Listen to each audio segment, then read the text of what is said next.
শ্রী রাধা রাধা ভক্তবৃন্দ বন্ধুরা, তো এখন আমি দুপুরবেলা কি খাবো সেটাই তোমাদের সঙ্গে শেয়ার করি। চলো। তো এখানে দেখো বাবা কি রোদ্দুর পড়ছে। এখানে বসিয়েছি ওটস, আমার ওটসটা হয়ে গেছে। আর এদিকে যে এক্সট্রা দুধ ছিল সেটা এদিকে জাল হচ্ছে, জাল দিয়ে রেখে দেবো। আমি দুপুরবেলা ওটস খাবো, ওটস রান্না করছি। আর অনেকটা ওটস ছিল, ওটা দেখো জারে ভর্তি করে একটু রোদ্দুরে রেখে দিয়েছি, কারণ ওটসটা খাওয়াই হচ্ছিলো না, অনেকদিন হয়ে গেছে। এটা নিচের কিচেনে ছিল, নিয়ে আসলাম। আমার রান্না হয়ে গেছে, ওটস হয়ে গেছে।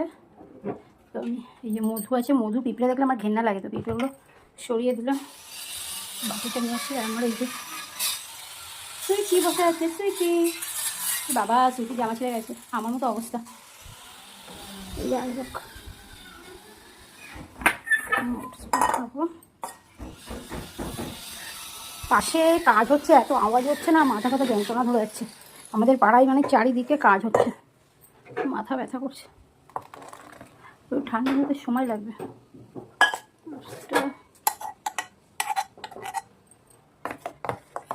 একটু ঠান্ডা হোক, তারপরে মধু আর ইয়ে মেশাবো, কলা মেশাবো।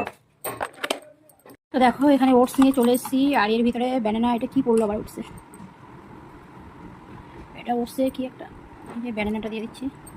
তার সঙ্গে দেবো আমি হানি।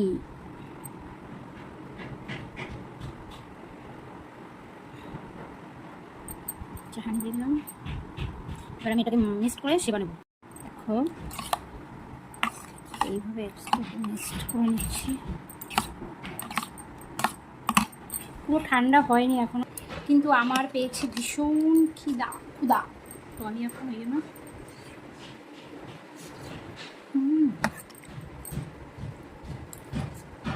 আমার প্রিয়